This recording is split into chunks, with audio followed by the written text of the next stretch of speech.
말씀하신 말씀, 우리 민수기 1장부터 11장 말씀, 특별히 1장서부터 10장까지 말씀은 우리가 지난 시간까지 계속하여 살펴보신 그대로 결국은 모세 오경 끝에 있을 곧 여호수아로 연결될 하나님이 약속하셨던 그 땅, 가나안 땅으로 나아가고 또 가나안 땅에 입성하기 위한 그런 하나의 출발선상에서 꼭 준비되어야 될 것들을 하나님께서 예비하도록 명령하셨어요. 그래서 1장과 10장 사이에 많은 일들을 우리가 살피며 지금까지 달려왔죠. 성막을 완공하셨고 또 그 성막을 진영 배치하는 가운데 가장 중심에 주시가 있어서 그 삶이 하나님 중심의 삶을 살게 하시고 또 모든 삶이 곧 예배, 그렇죠? 오직 하나님을 예배하는 일로서만 살도록 명령하신 것을 보게 됩니다. 우리가 가나안 땅에 들어가려면 어떻게 해야 된다고요? 예배의 삶을 살아야 된다라는 것이죠. 다른 어떤 일보다도 그저 우리의 삶이 하나님을 예배하는 삶이고 예배로 모이는 삶이고 또 예배 드리는 삶이 될 때 그 사람은 가나안 땅을 들어가기 위한 가장 권한적이고 가장 큰 하나의 준비 기초를 쌓게 되는 것입니다. 그 다음에 레위인을 성별했어요. 성결한 삶을 살아야 된다는 것이죠. 또 레위인들도 알아보니까 그 안에 들어가서 보니까 그죠? 하나님 더 가까이 있는 사람이 있고 좀 멀리 있는 사람이 있는 것처럼 우리가 더 하나님 앞에 가까이 나아가는 것을 스스로 나시린이 되어서 자원하는 마음으로 섬기는 마음으로 계속하여 하나님을 가까이 하려고 하는 그런 삶으로 성결된 삶으로 살아야 된다라는 것입니다. 그 다음에 의심의 법, 그죠? 남편 이 아내를 의심할 때 어떻게 하라 하는 그런 거죠. 하나님과의 사이에서 전혀 의심이 남지 않도록 완전한 믿음 가운데서 하나님의 말씀과 인도를 처음부터 끝까지 완전하게 우리가 믿고 따르는 그런 하나의 믿음 속의 삶을 살아야 된다라는 그런 하나의 말씀을 주셨습니다. 그 다음에 성막 봉헌하는 예물, 우리가 무언가를 하나님께 드릴 수 있는 것을 우리가 만들어 가야 되는데요. 그것이 무엇입니까? 달란트 비유에도 나오듯이 우리가 5달란트 받은 사람 5달란트, 2달란트 받은 사람 2달란트, 1달란트 받은 사람은 1달란트를 우리가 살아내심으로 인해서 하나님께 드릴 수 있는 것을 만들어가는 그런 삶이 곧 가나안으로 가는 삶이에요. 내가 동서남북 방향이 있어서 길을 가는 것이 아니고요. 지금 하나님이 말씀하시는 이런 삶을 사는 것이 자연스럽게 길이 되어서 가나안으로 가고 있게 되는 것입니다. 또 유월절 절기를 통해서 그리스도를 우리가 먹고 마시고 우리의 존재로 바꾸어가는 그런 것을 또 말씀해 주셨고 마지막 10장에 은나팔, 그죠? 성령의 소리를 듣는 그런 삶 속에 우리가 살아가는 것이 필요하고 그런 귀를 갖고 우리가 살아가야 된다라는 것을 말씀해 주셨습니다. 그래서 민수기 10장 11절에 보게 되면 제2년 2월 20일에 이제는 성막과 함께 출발하는 거예요. 드디어 출발하는 것이죠. 성막과 함께 출발하는 것은 무슨 의미가 있나요? 하나님의 임재 안에서 하나님과 함께 가는 거예요. 저와 여러분의 형편과 동일하죠? 예수님이 우리 속에 영으로 오셔서 우리가 지금 주님과 함께 살고 있는 모습을 얘기하는 것입니다. 그 전에 벌써 2년이니까 때가 1년째 되는 날 어디서 출발했죠? 애굽 땅에서 출발했습니다. 어디서 했다고요? 애굽 땅에서 나왔어요. 그것이 제1년 1월 1일이잖아요. 그런데 14일 날 6월절 잡고 이제는 그 먹고 난 뒤에 그 다음 날 물론 떠나 나왔습니다만 여하튼 제1년 1월 14일에 1월에 이제 나왔는데 그 출발과 여기서의 출발이 어떻게 다른 것이죠? 그때 그 출발은 죄로부터 그냥 나온 거예요. 그러나 성막은 없었습니다. 여기서는 이제 성막을 1년 사이에 완공했고 그 성막을 우리의 중심에 모시고 함께 가는 거예요. 그전에도 하나님이 인도하셨지만 여기서의 출발은 이제는 하나님 안에서 하나님과 함께 하나님의 임재 안에서 출발하는 첫 출발이 되는 것입니다. 그래서 11장에 이르러서 이제 이 첫 출발을 하는 데 있어서 어떤 것이 방해가 되고 문제가 있고 가나안 땅으로 나아가는 길에 또 결정적인 걸림돌이 되는 것인가라는 것을 하나님은 말씀해 주시는 것입니다. 이제까지는 어떤 면에서 좀 더 크게 보시면 다 외형적인 외면의 것이었어요. 바깥에, 내 몸 바깥에서 일어나는 일들이었고요. 또 그것으로 인하여 준비했었어야 될 것들을 얘기한다고 한다면 이 민수기 11장, 이제는 하나님의 임재, 성막과 함께 출발하는 이 마당에서 우리에게 가장 결정적인 방해가 되고 걸림돌이 되는 그런 하나의 사건을 하나님께서는 우리에게 알게 하시는데, 그것은 외면적인 것이 아니라 우리의 속에 일어나는 내면적인 것이다라는 것을 말씀하고 있어요. 이게 사실 더 큰 문제는 외형이 아니죠, 환경이 아니죠. 문제가 아니라 내 속에 있어요.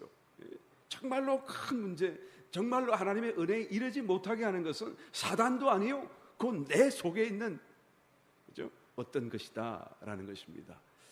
그래서 하나님께서는 이제까지 모든 외면적인 것을 다 준비하게 하신 뒤에 아무것도 부족함이 없게 만드신 다음에 이제는 결정적인 이 가나안 입성을 위하여 방해하는 것들을 우리에게 알게 하셔서 우리로 하여금 깨우치고 깨어나서 기필코 가나안 땅에 꼭 들어갈 수 있도록 하나님은 말씀하시는 것입니다.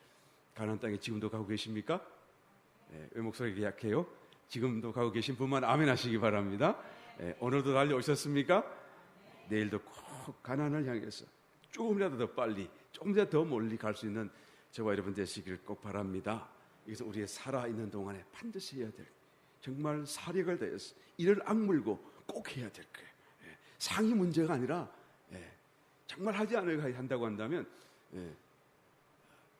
말할 수 없는 그런 큰 낭패를 당할 수밖에 없는 것이기 때문에 주님께서 우리에게 기회로, 시간으로, 은혜로 붙들어 주시고 인도하시고 채찍질하시고 지금도 우리 가운데 앞장서서 인도하고 계시는 줄 믿습니다.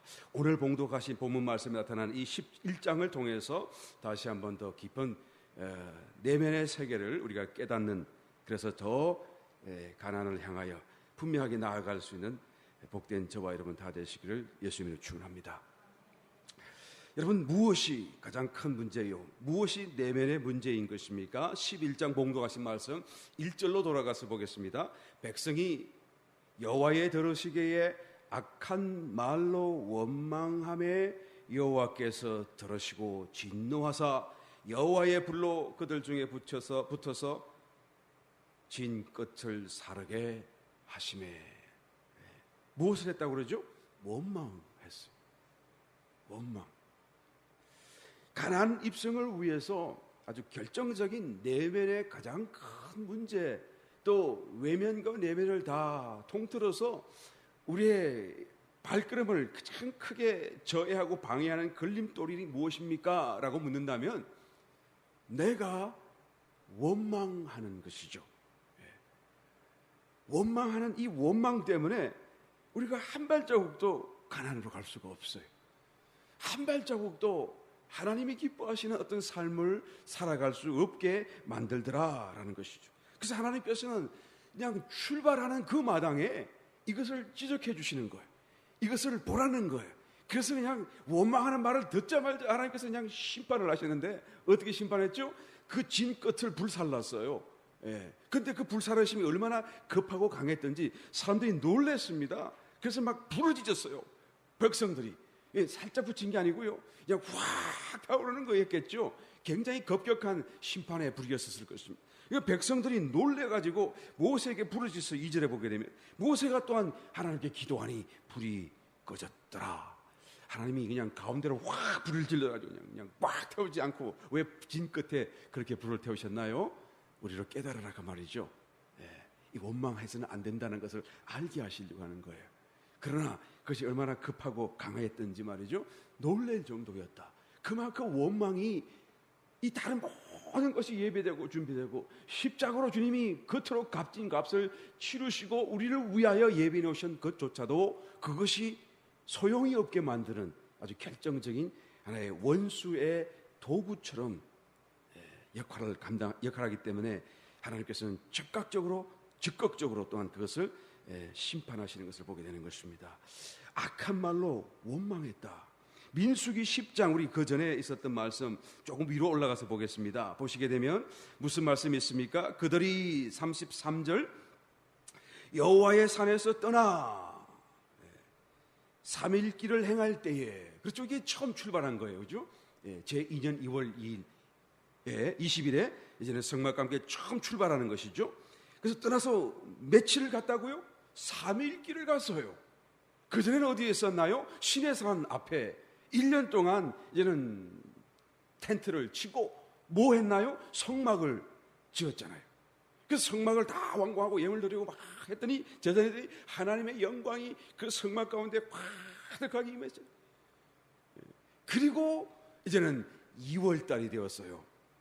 그리고 20일이 되었어요. 성막과 함께 이는 첫 출발하여 사흘길밖에 되지 않았는데 어떻게 됐어? 어떻게 됐습니까?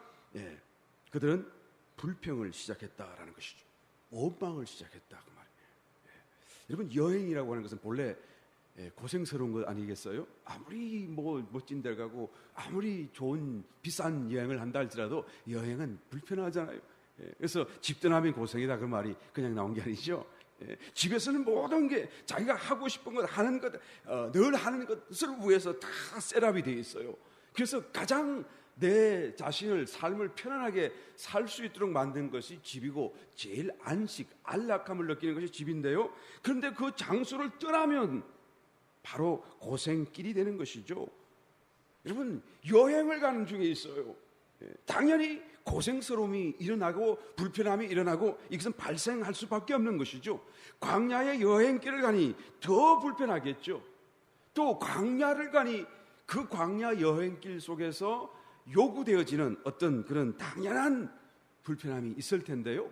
그 불편함을 다 만약에 당연한 것이다라고 생각하고 제외시킨다고 한다면 이 이스라엘 백성들에게 그럼에도 불구하고 불평할 거리가 특별한 것이 남아 있을까요? 없을까요? 없어요. 성경을 가만히 우리 상고해보고 묵상해보게 되면 이스라엘 백성들이 불평할 이유가 없어요. 여행길을 가는 속에 일어나는 당연한 것들 밖에는 그죠? 없어요. 먹을 것 입을 것 하나님이 다 주시잖아요. 아픈 자 없잖아요. 그것만 해도 얼마나 감사해요. 사실은 감사하며 살아야 할 텐데 이 이스라엘 백성들은 출발하자마자 사흘밖에 되지 않았는데 원망을 하기 시작했어요. 불평을 했다라는 것이죠. 우리가 교회 생활을 비유하여, 우리의 신앙생활을 비유하여 무슨 길이라고 그러죠? 광야길을 간다라고 얘기하잖아요. 우리도 지금 동일한 길을 가고 있어요. 광야를 가고 있습니다. 어디를 향해서요? 가나안 땅에 들어가려고요. 나는 불평이 없는가? 나는 원망하지 않는가? 내 삶에는 원망이라는, 내 사전에는 원망이 없다. 맞아요? 나는 정말로 늘 그냥 감사로 그냥 나는 내 삶에 불평도 없고 원망이 없다라고 말할 수 있는 것인가? 그러므로 이 이스라엘 백성들이 정말로 이해할 수 없는 행동을 합니다만 그것은 곧 내가 그렇게 하나님 앞에 하고 있지 않는가라는 것을 되돌아보게끔 하시는 하나님의 말씀인 것이죠. 빌립보서 2장 14절, 그래서 너희가 모든 일을 어떻게 해요? 원망과 시비가 없이 하라. 14절 보시게 되면 원망과 시비가 모든 일에서 없이 하라. 너희가 신앙생활 하느냐? 원망하지 말아라. 시비 따지지 말아라. 시시비비 따지지 말아라. 네가 옳고 내가 옳고가 어디 있냐? 다 도토리 키재기, 다 죄인인데 그저 은혜로 기쁨으로 격려하면서 살아라 그 말. 어떤 일을요? 모든 일을. 교회 안에서, 개인적인 신앙 안에서 모든 일을. 그 왜 이렇게 원망과 시비 없이 하라 그러니까 13절로 그것을 올라가 보게 되면 너희 안에서 행하시는 이는 하나님이시기 때문이다 그 말이에요. 하나님이 너희 속에 지금 계시고 지금 동행하고 있고 불기둥으로 너희를 인도하고 있고 너희가 지금 가고 있는 그 길에 만난 문제와 어려움은 하나님이 알고 계시고 하나님이 너희들에게 허락하신 일이다 그 말이고요. 그걸 가지고 원망하지 말고 시비 따지지 말고 그저 기쁨으로 감사함으로 신앙생활 하라 그 말이죠. 또 한 절 더 그것을 올라가서 볼까요? 그렇게 하는 것이 뭐라고요? 그러므로 나의 사랑하는 자들아, 너희가 나 있을 때뿐만 아니라 더욱 지금 나 없을 때도 항상 복종하여 두렵고 떨림으로 너희 구원을 이루라, 그 말이에요. 그렇게 하는 게 왜 그렇게 해야 되나요? 하나님이 우리 속에 행하시기 때문이고, 하나님이 우리를 지금 인도하시는 것인데, 내 삶의 형편이 이렇게 된 것은 하나님이 나를 이곳에 인도하신 것인데 왜 그렇게 했냐고 물으시면, 그것으로 인하여 너희 구원을 이루어 가기 위해서. 그래서 두렵고 떨림으로 너희가 모든 당하는 일 가운데 원망 없이, 시비 없이 하나님 앞에 기쁨으로 감사함으로 너희가 섬기는 마음으로 살아가야 된다라는 거예요. 아멘. 고린도전서 10장 10절 우리 말씀을 찾아서 읽어보겠습니다. 저희 중에 어떤 이들이 원망하다가 멸망시키는 자에게 멸망하였나니, 지금 이것은 이제 우리가 지금 봉도하신 이 말씀을 생각하게 하는 말씀이죠. 이스라엘 백성들이 광야 길 가운데 원망하다가 그냥 불타서 죽고, 여기서 죽고 저기서 죽고 참 여러 번 죽었었어요. 그래서 멸망하였나니 너희는 저희와 같이 원망하지 말라. 그러니까 지금 너희는 교회 생활하는 교회인데요, 너희도 지금 그들과 똑같다. 광야길 가는, 가나안을 향하여 가는 이스라엘 백성과 똑같다. 그러므로 너희는 저희와 같이 원망하지 말라. 너희의 신앙생활 속에서. 또 저희에게 당한 이런 일이 거울이 되고 또한 말세를 만난 우리의 경계로 기록하였느니라. 그런즉 선줄로 생각하는 자는 넘어질까 조심하라. 사람이 감당할 시험 밖에는 너희에게 당한 것이 없나니. 우리가 당한 시험이요, 우리가 감당할 만한 것밖에 없었다, 그 말이죠. 나는 생각할 때 나는 정말 도무지 이것을 이길 수 없고 나는 이거 감당이 안 된다라고 생각할지는 모르겠지만, 그러나 분명히 고백하기를, 너희가 받은 시험과 고난과 문제라고 하는 것은 감당할 시험밖에는 없었다. 왜? 오직 하나님은 미뻐서 너희가 감당치 못할 시험 당함을 허락지 아니하시기 때문에요. 하나님이 지금 인도하시고요, 너희 가운데 행하시는 하나님이시잖아요. 그 하나님이 우리가 감당할 수 없는 시험에 넘어지고 멸망당하도록 그냥 내버려 두시냐? 그게 아니다, 그 말이죠. 그러면 내가 당한 모든 시험들은 다 감당할 만한 것이었는데, 만약에 감당치 못할 시험이 있었다라고 한다면 하나님은 어떻게 하시겠죠? 그것을 허락지 아니하시고 시험 당할 점에 또한 피할 길을 내사 너희로 능히 감당하게 하시느니라. 만약에 기 안 된다고 한다면, 도무지 그것이 어떻게 돌이킬 수 없는 일이라고 한다면, 그때 또한 피할 길을 내어주셔서 우리로 능히 감당하게 하시는 것이 바로 하나님이시다라는 거예요. 우리가 당한 시험, 우리가 당한 삶의 문제는 사실 감당할 만한 것밖에 없었습니다. 또 그런 것밖에 없어요. 결코 내가 감당할 수 없는 것이다 라고 말할 수 있는 것이 없습니다. 그러므로 사실 내가 시험 속에 있을 때, 문제 속에 있을 때 나를 죽는 줄로 생각할지 모르겠지만 죽지 않아요. 하나님 믿으세요. 아멘. 문제가 끝이 나지 않습니다. 그 문제로 끝나는 것이 아니에요. 지나고 나게 되면, 좀 시간이 지나고 나서 보게 되면, 다시 돌아보게 되면, 와, 내가 왜 그때는 그렇게 힘들어 했나? 뭐 그렇게 힘든 거 아닌 것 같은데 뭐 견딜만 한데 왜 그렇게 힘들어 했나? 왜 그렇게 눈물을 흘렸나? 왜 그렇게 어려워했나? 라고 생각할 수밖에 없었다라는 거예요. 믿으십니까? 저는 남자들은 군대 가는 거 정말 다시 갈 때 아니라고 그러잖아요. 여자분들이라 다 모르시죠? 군대가 얼마나 힘든지. 그래서 남자들은 갔다 오는 게 절대 군대 두 번 갈 때 못 된다고 고개를 설레설레 흔들고 군대를 안 가려고 그러는데, 저는 얼마 전에 한국의 군대 하도 막 그냥 사고가 많이 터지고 말이죠. 그냥 아이들이, 남자아이들이 여자아이 같이 막 너무 이렇게 부들부들해지니까, 그래서 좀 이 군대에 좀 이렇게 좀 쉽게 들어오도록 하려고 국방부에서 이렇게 홍보 영상을 만들어가고 막, 그래서 여자아이들도 막 입대시키고 말이죠. 그래서 막 이렇게 찍어가지고 그리고 홍보 영상을 보내는데, 그걸 한번 잠깐 본 적이 있어요. 보니까 말이죠, 막 각개전도 또 하고 말이죠, 뛰어내리게 하고 막 하는데, 내가 막 보니까, 야, 저거 할만하네. 저게 그때는 왜 힘들어 죽는 줄로 생각했는가? 가만히 보니까 말이죠, 완전히 그냥 굿 엑서사이즈. 야, 요즘에 돈 내가지고 막 하는 그건데 가지고 체계적으로 쫙 운전하게 하고 온몸 운동시켜주고 말이야. 좋은 거 먹여주고 막 그죠? 시간에서 탁탁탁탁 해가지고 모든 염려 없이 그냥 프랙티스하고 막 몸이 건강하게 만들어주는. 이야, 멋진 것만 하는 거예요. 이야, 저거 재밌겠네. 그때 왜 그렇게 어려웠었지? 내가 시간만 되면 군대 한번 더 가고 싶어요. 그런 생각이 들더라고요. 예. 지나고 나니까 말이죠. 아무것도 아닌데 그때는 왜 죽을 것 같이 또한 못할 것으로만 생각했는가라는 생각이 들더라라는 것이죠. 여러분, 우리가 감당하지 못할 것은 하나님이 애초에 우리에게 허락하지 않는다라는 것을 믿게 되시길 주님으로 축원합니다.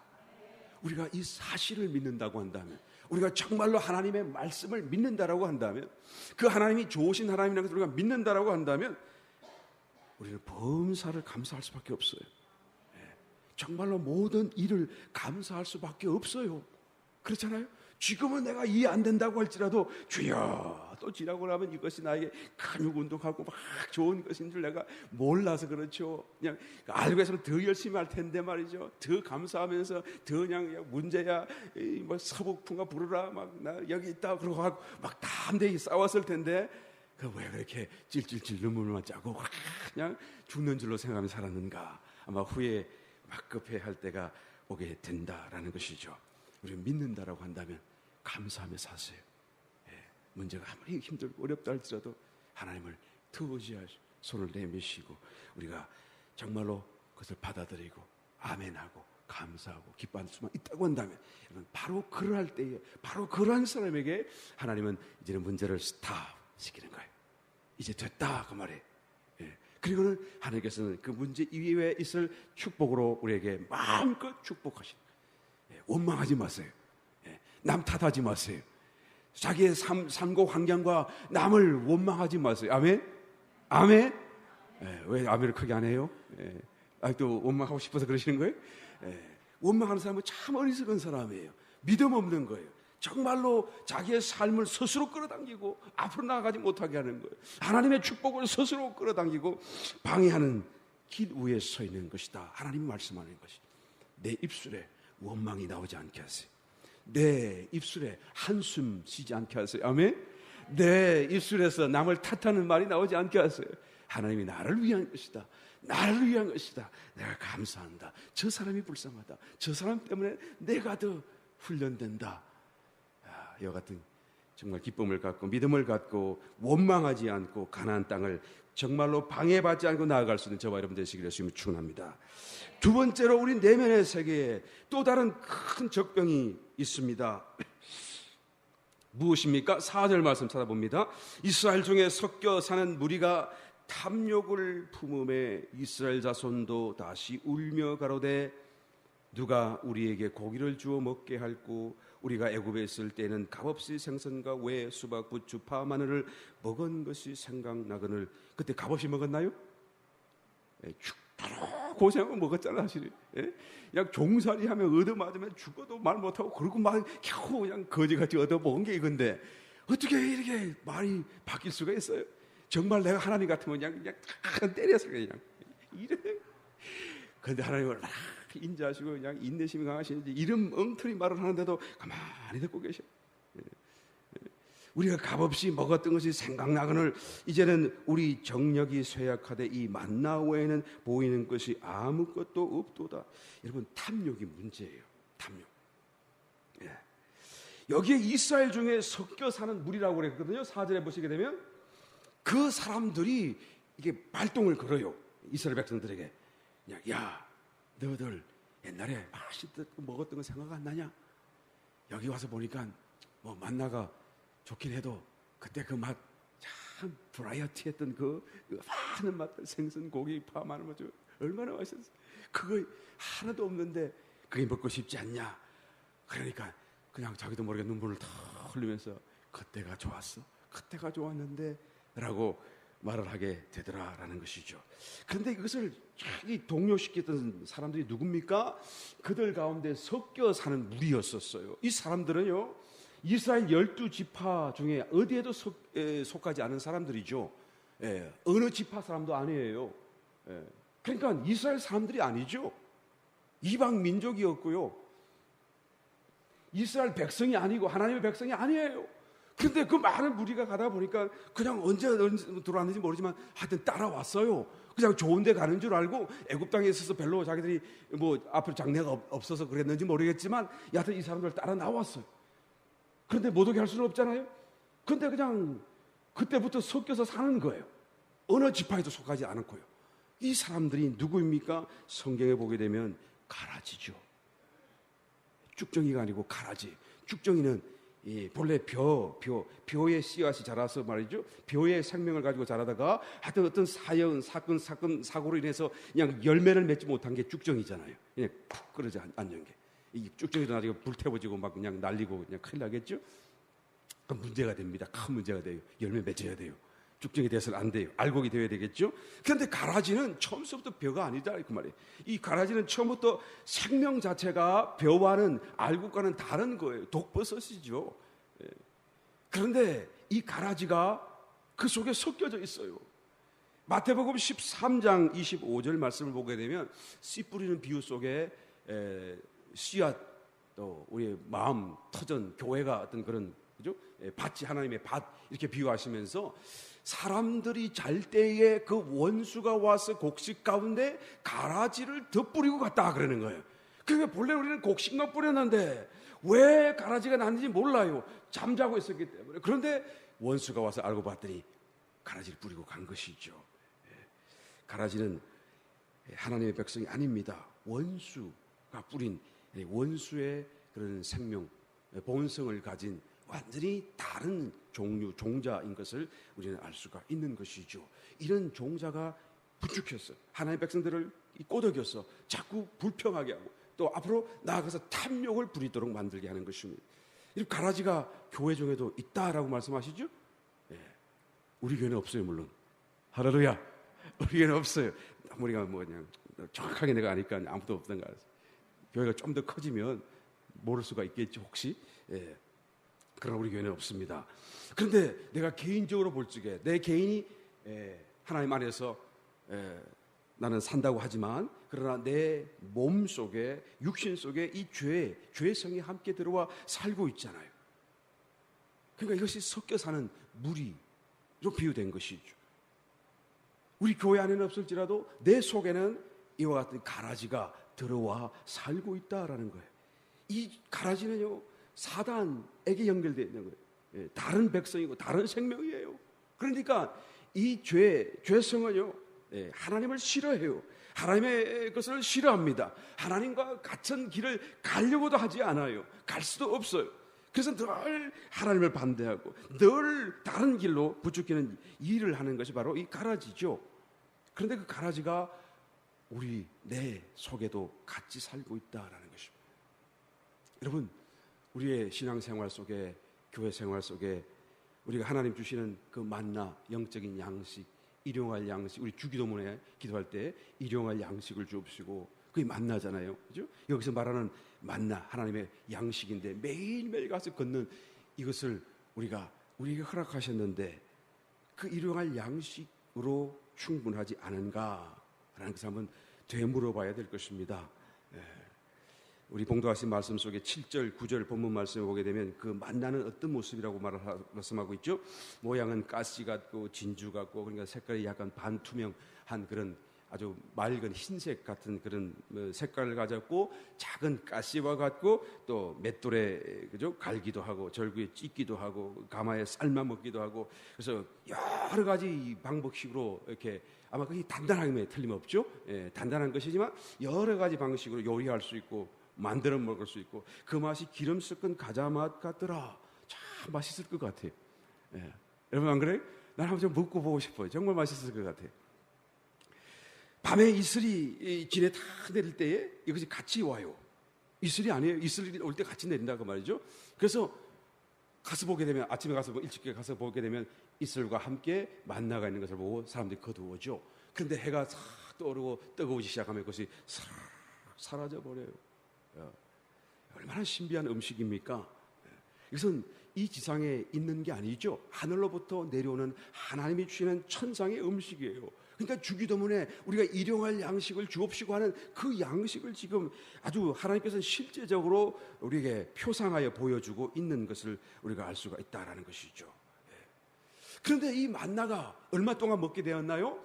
그때로부터 시작해서 40년 동안 먹었어요. 왜 40년 동안 먹게 했나요? 가나안으로 들어가게 되면 이제는 가나안의 그런 어떤 생활 방식에 따르는 삶을 살아가야 될 텐데, 그런 체질, 새로운 삶의 어떤 방식에 따를 수 있는 체질로 바꾸어 주기 위해서요. 거기는 하나님의 나라죠. 하나님이 통치하는 어떤 축복된 장소죠. 그전에는 어디서 살았나요? 이집트에서 종살이 했었어요. 거지 건성을 가졌었어요. 그러다가 이제는 하나님의 나라 안에서 자유자유 하나님의 백성으로 살아가게끔 지금 운명 지어져 있는 것이고, 그 길을 향하여 지금 가고 있는 것이죠. 그러니까 이제는 체질이 바뀌어져야 되는 거예요. 이제는 더 이상 거지 건설을 갖고 살 수는 없어요. 살아서도 안 돼요.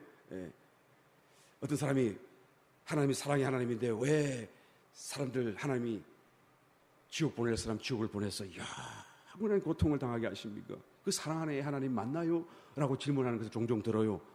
저도 때때로 이해가 안 되기도 합니다만, 그 영혼의 개념, 영원히 고통받는다는 것이 이해가 안 될 때도 있습니다만, 그러나 사실은 하나님이 지옥 가라 해서 가는 것이 아니고, 정말 지옥 갈 사람을 하나님이 당당당 너 천국 가라 한다 할지라도 자기가 천국에 와 있으면 살기가 너무 괴로울 거라고 나는 그렇게 생각해요.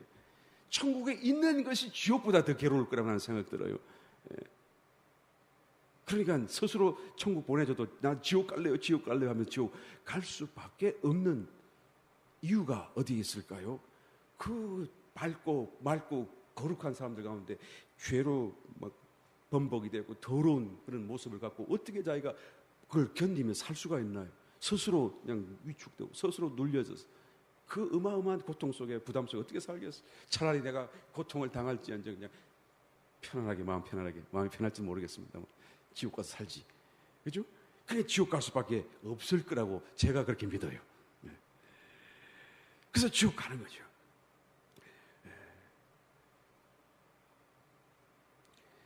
그래서요, 이 천국적인 삶을 살기 위해서는 체질이 바뀌지 않고서는 견딜 수 없어요. 하나님의 통치와 나라, 그것이 자기에는 자연스럽지 않고 너무 불편한 것이죠. 하나님께서 그래서 40년을 지나가는 동안에 만나 아침에도 만나, 점심에도 만나, 저녁에도 만나, 간식에도 만나, 계속 만나만 먹이신. 왜요? 먹는 것이 내 존재가 되잖아요. 먹는 대로 내가 바뀌잖아요. 그래서 만나로 40년을 먹고 나면 그 사람은 완전히 하나님 체질로 바뀔 수밖에 없죠. 맞습니까? 그래서 하나님 만나만 주시는 거예요. 그런데 그 만나가 충분하지 않는가라는 것입니다. 우리가 일용할 양식을 먹으면서 매일매일 사는 신앙생활이 그것이 충분하지 않는가라는 것을 우리에게 다시 되물어보고 있다라는 것이죠. 오늘 본다신 말씀 속에 이 이스라엘 백성들은 대답하기를 그것이 싫다. 나는 그것이 아무리 좋은 것이라도 매일같이 똑같이 먹는 것은 싫다라고 말하는 거예요. 나는 고기도 먹고 싶어. 생선도 먹고 싶고 마늘, 부추, 수박 외에 이런 등등 여러 가지를 다 먹고 싶어요 라고 말을 하는 거예요. 옛날의 식습관을 나는 버리지 않기를 원합니다. 나는 옛날의 기억 속에 있었던 맛을 그대로 또한 간직하기를 원합니다. 하나님, 신령하고 신비한 만나도 좋지만 그러나 나는 또 이것을 또 너무 좋아해요. 나는 이것을 결코 버릴 수가 없습니다 라고 말을 하더라는 거예요. 그 이유가 뭡니까? 6절 한번 돌아가서 보겠습니다. 왜 그것이 싫다라고 말을 하는가 하면, 왜 옛날 먹던 것들이 생각나느냐고 말을 하는가 하면 6절에 이제는 우리 정력이 쇠약하되 이 만나 외에는 보이는 것이 아무것도 없도다 하니. 그죠? 왜 그게 생각났죠? 우리 정력이 쇠퇴했다는 것이죠. 여기서 정력이라고 하는 이 단어는요, 원어가 네페시라는 단어를 쓰죠. 그것은 그냥 소울이라는 단어예요. 스피릿이 아닌 소울을, 혼을 얘기할 때 쓰는 단어가 네페시인데 번역을 정력이라고 했어요. 전혀 틀렸다고 볼 수 없는 번역이지만 여기서는 그런 의미가 좀 더 강하게 나오는 것이긴 합니다만 본래 원어적인 의미는요, 나의 혼, 나의 소울, 이 쇠약해진다 그 말을 표현하고 있는 단어죠. 그러니까 내가 내 정력을 생각하는 것은 곧 어디서 나왔다고요? 한 단어를 쓰는 이유가 뭐라고요? 곧 그것이 나의 혼에서 나온 것이다 그 말이죠. 그럼 나의 혼에서 나온 것은 어디에 뿌리를 두고 있다고요? 바로 내 속에 섞여 사는 무리들, 그 죄성에서 나온 것이다라는 거예요. 그러므로 이것은 탐욕이다라는 거예요. 그러므로 이것은 탐욕이다. 하나님이 우리 정력이 필요하다고 한다면 필요한 어떤 힘을 공급해 주실 거예요. 그런데 그것이 필요하지 않고 또한 필요한 만큼 괜찮음에도 불구하고 사람들이 더 달라고 하는 것은 뭐라고요? 사실은 적당하고 적절한 그런 요구가 아니다라는 것이죠. 그러므로 탐욕이다. 그의 뿌리를 더듬어 내려가 보게 되면 섞여 사는 무리의 어떤 본성과 그 생각에 따른 것이다라고. 여러분 출애굽기 16장 찾아보진 않겠습니다만은 출애굽기니까 16장이니까 출애굽할 시대의 상황 아니겠어요? 출애굽 16장에 보게 되면 출애굽한 이후로 2개월 반 되었을 때 시대 상황이었었어요. 그럴 때 엘림과 시내산 중간에 왔거든요. 얼마 됐다고 출애굽한 지? 2개월 반밖에 되지 않았을 때요. 그래서 엘림을 지나오고 시내산 바로 앞에까지 왔을 중간 지점에 이르렀을 때 신광야라고 하는 광야였죠. 그러니까 가지고 나올 때 다 떨어져 버렸어요. 먹을 게 없어요. 그래서 굶어 죽겠다고 걱정이 되는 것이죠. 그래서 막 불평하기 시작했어요. 우리를 여기까지 데려왔어. 광야에서 굶어 죽이려고 하느냐? 배고파 죽겠다. 막 원망하고 불평을 했더니, 그런데 하나님은 전혀 그 사람들을 심판하지 않고 나무라지 않았어. 오히려 하나님께서는 만나를 주시겠다 그때 약속을 하시고, 그때 이후로 만나를 매일같이 주기 시작한 거예요. 하나님은 조금 더 분노하시지 않으셨어. 왜 그러면 화내지 않고 심판하지 않았나요? 그것은 당연한 요구였기 때문에요. 그들의 당연한 필요였기 때문에요. 그러므로 그것은 탐욕이 아니에요. 그들이 비록 원망하는 어떤 모습이었을지 모르겠지만 그의 건관 속에 들어가 보게 되면 탐욕이 아니었다라는. 그러니까 하나님께서는 만나를 주겠다 약속을 하시는, 심판하지 않았어. 그래서 오늘 봉독하신 말씀 민수기 11장에서 와서 보니까 이제는 2년이 지나가고 또 2월 달이 되었어요. 그들이 다시 원망하죠. 왜 원망하죠? 만나가 있잖아요. 배고파서 원망했나요? 율법도 받았잖아요. 이제는 하나님의 뜻도 알잖아요. 우리가 어디로 가는지도 알고 그 이유도 알고 그렇게 해야 될 것을 알고 모든 것을 다 알고 있는데, 그런데 왜 원망하죠? 그것은 우리 속 깊은 곳에 섞여 사는 무리와 같은 그런 죄성으로 인한 탐욕이 일어났어. 그 탐욕을 부리기 시작하기 때문인 것이죠. 그 하나님께서는 단박에 크게 진노하시고 그들을 심판하여 징계하기 시작하는 것입니다. 여러분, 탐욕이 가나안 땅을 가는데 끝으로 하나님을 분노하게 하시고 또 하나님의 가는 길을 절대적으로 방해하는 사건이다라는 것을 우리는 꼭 깨달아야 돼요. 그러므로 골로새서 3장 5절에서 탐심은 뭐라고 그러죠? 우상 숭배니라. 탐심은 우상 숭배. 우상을 숭배하니까 하나님을 절대적으로 막아버리고 하나님을 생각하지 못하게, 하나님을 가리게 되는 거예요. 탐욕이 뭐예요?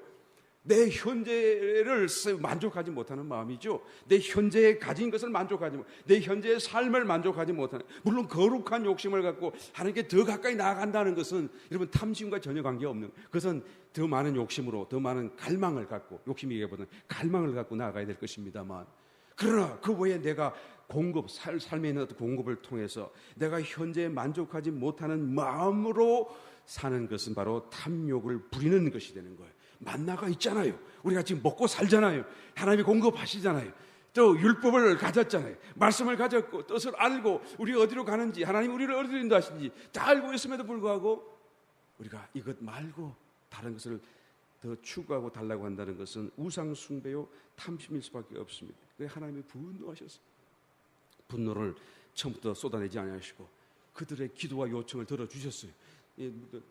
텐트 가에서 눈물을 흘리고 막 그러니까 모세도 막 화가 나고 막 모세도 그렇게 온유한 사람이, 하나님 나한테 더 이상 못하겠어요. 저 사람을 내가 낳았나요? 왜 나를 보고 자꾸 데리고 가라 그래? 나는 이제는 그만할래요. 그냥 매일 아무리 좋은 것을 해줘도 아무리 열심히 잘해줘도 불평하고 원망만 하는데요. 나 이제 손들었어. 사실 그 not good time, 모세가 그때 말할 것이 아니었는데 모세도 견딜 수가 없었던 것 같아. 하나님이 지금 분노해 계시는데 왜 거기서 하나님의 분노를 자꾸 이렇게 부채질 하는 거예요. 모세가 말이에요. 모세는 그때는 자꾸 참고 있다가 나중에 하면 좀 더 좋았을 것을. 모세도 못 견디겠습니다. 아마 목장장 해보신 분들은 아마 이런 심정을 조금이라도 다 이해하실 거라고 믿어요. 몇 사람을 데리고 가는데도 말이죠. 얼마나 마음대로 안 되는지 말이죠. 모세는 300만이니까 이건 뭐 얼마나 힘들었겠어. 그래서 하나님께 분노하셔서 말이죠. 모세에 대한 이야기는 오늘 시간이 없으니까 다음에 하고, 그냥 그들의 요구를 들어주셨어요. 바람을 크게 일으켜서 메추라기를 쏟아 부으셨는데, 성경을 아까 읽으신 말씀 보니까 하루길이 한 30km 정도가 하루길을 보통 잡잖아요. 한 20마일 정도. 그러니까 여기서 여기 한 저기 덤프리 저기 트라이앵글 그쪽 정도까지 한 20마일 정도 길 동안 얼마 또 2규빗 정도, 이 규빗 1m로 높이로 메추라기가 쌓이도록 만드신 거예요. 어마어마한 양이겠죠? 그 양을 사람들이 막 하루 종일 또 그 다음날까지 그냥 막 가서 막 그냥 주워 담았어요. 그래서 성경을 보니까 어느 정도 담았다고요? 적게 모은 자도 10호멜이라. 호멜. 이 호멜이라는 단어는 당나귀라는 뜻인데요. 당나귀가 이게 등에 질 수 있는 그런 양을 이제 호멜, 한 호멜이라고 그랬다는 거죠. 그러니까 그것이 오늘날 우리 감각으로 바꿔보면 쌀 있잖아요. 쌀포대. 여기서 이 지구촌에 사는 쌀포대 말고 한국에서 이렇게 지프로 싸는 큰 무거운 쌀이 포대 있잖아요. 그 포대 한 2포대 아니면 뭐 한 포대 반 정도 이 부피가 돼요. 230리터에서 한 300리터가 되는 거니까 그 정도 부피가 되는 것이. 그게 얼마라고요? 한 호멜. 근데 적게 모은 사람도 10호멜을 모았다 그러니까 얼마나 많이 모았냐 그 말이에요. 한 사람이. 그죠? 여러분 지금 내가 가만히 말씀을 듣다가 묵상을 하는데 말이죠. 지금 그 10호멜을 모으려고 한다면 얼마나 압이 교환했겠나, 그죠? 막 서로 다투면서 막, 물론 충분히 있었음에도 불구하고 빨리 서로 더 많이 하려고, 그죠? 지금 이럴 때가 맞나? 그죠? 하나님이 왜 이것을 주셨을까요? 분노하기 위해서 막 그냥, 너희들이 내가 이 분노를 쏟아내기 전에 너희들이 깨달으라 그 말이에요. 너희들이 지금 뭔가 크게 잘못하고 있다, 실수하고 있다라는 것을 너희가 고기를 봄으로써 깨달으라 그 말. 내가 줄 수 없어서 못 주느냐? 그게 아니다 그 말이지. 그런데 이 백성들이 어떻게 했죠? 아랑곳 하지 않고 어떻게 하죠? 막 압이 규환해요, 말 그대로. 아마 성경은 그렇게 표시하지 않고 있습니다만 틀림없어요. 어떻게 15매를 한 사람이 모을 수 있겠어요? 막 압이 규환으로 서로 다투면서 그것을 끌어모으지 않았겠는가? 여러분 이 말씀을 묵상하는데 마음에 충격이 오더라고요. 멍해지더라고요. 어쩌면 이럴 수가 있는가? 그죠? 하나님 앞에서 하나님의 마음은 왜 생각하지 않는가? 하나님의 분노하실 것을 왜 생각하지 않는가? 그러면 결국 그냥 하나님이 진노하셔서 그들을 얼마나 크게 심판하셨어요, 그죠? 멸망당하잖아요. 멍해지더라고요. 근데 이 얘기가 그들의 얘기입니까? 우리 손에 성경이 있는 것은 곧 나의 이야기다. 맞습니까? 우리 이야기다. 내가 지금 하나님 앞에 그런 삶을 살고 있는 거 아닌가라는 생각이 들더라고요. 저는 얼마 전에 어떤 분이 보내준 그 영상, 유튜브 영상을 봤는데요. 거기에 장애인이 정말 행복하게 그 장애 내숭마비를 앓고 막 몸을 삐그덕삐그덕 걸어다니면서 그걸 또 그냥 못 써가지고 삐딱삐딱삐딱 해가지고 겨우 한 잔을 쓰는 어렵게 쓰는 그런 장애인인데 나중에 하나님 교회를 인도되어서 믿고 막 해가지고 얼마나 하나님을 영광스럽게 믿는지 말이죠. 얼마나 행복해하는지 그 모습 보고 참 많은 감동이 되었어요. 내면에 눈물이 날 정도로 감동이 되는 그런 그 삶을 한번 잠깐 본 적이 있는데요. 이 장애인이 예수님을 이제 깨닫고 믿고 난 뒤에 이제 그 서울 시내 그죠? 보도블록 사람들이 통행하는 보도블록에 나가서 장판 하나 깔고 앉아가지고 말이죠. 그리고 그냥 뭐 이렇게 싸게 얻어온 것들 고무장갑 같은 이런 걸 펼쳐놓고 그걸 팔고 그래서 그걸로 아마 생활하는 것 같아요. 그러니까 1,000원짜리, 2,000원짜리 이런 거 모아가지고 아마 생활하고 아마 국가에서 조금 더 뭐 이렇게 보조가 있겠죠. 여하튼 그렇게 살고 있는데 너무 행복해하는 거예요. 그 추운 바닥에 엎드려서 그냥 김이 홀홀 나오는데 거기서 그 펼쳐놓고 그죠? 여기 하나님이 나와 함께 한다는 글로리. 그러면서 그냥 거기서 또 성경을 펴가지고 조그만 성경을 읽으면서 그 성경을 가지고 그렇게 하나님 앞에 감사하고 또 손을 막 부들부들 떨면서 글을 써가지고 여호와께 찬양, 함께 감사, 뭐 이런 식으로 막 글을 쓰는 것을 보게 되는데요. 야, 어떻게 저렇게 할 수가 있을까? 어떻게 저런 상황 속에서 행복해 할 수가 있는 것인가?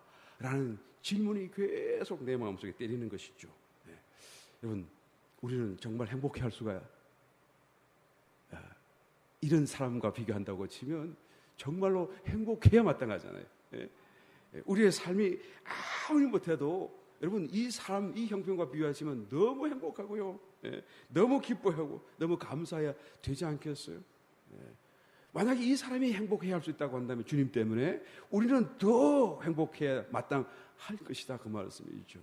예. 그런데요, 내가 만약 행복하지 않다, 내가 지금 만약 기쁨이 없다, 나는 별로 감사할 것도 없고 기뻐할 것도 없다라고 내가 산다고 한다면 어떤 것이죠? 내 속에 있는 탐심이 나를 사로잡고 있는 거예요. 지금 성경이 그걸 얘기하는 거예요. 내가 크게 어떤 것을 욕심내지 않아요. 내가 무언가 경쟁을 바라지 않아요. 그러면 나는 탐심이 없어요 라고 말할 수 없고, 내가 지금 내 현재 삶에 이게 행복해하고 말씀을 읽고 기뻐하고 하나님께 감사하는 그런 삶, 일용할 양식인 만나로 내가 행복해하고 그것으로 충분해요, 주님만으로 충분해요 라고 내가 말할 수 없다고 한다면 그 사람은 어떤 사람이에요? 탐심이 지금 나를 잡고 있는 것이죠. 내가 알든지 모르든지 탐심이 나를 가로막고 있는 것, 그것을 지금 우리가 깨달아라 라고 지금 말씀하고 있는 줄 믿습니다. 여러분, 주님께로 우리의 마음을 돌이킬 수 있는 저와 여러분 되시기를 바랍니다. 우리의 애정을 주님께로 쏟아내시기를 바랍니다. 우리의 관심을 오직 주님께로 더 끌어당길 수 있는 정말로 깨어있는 자가 되셔서 정말 가나안 입성을 위해 우리의 주어진 시간 속에 한 걸음 한 걸음 나아가는 복된 저와 여러분 되시기를 예수님의 축원드립니다.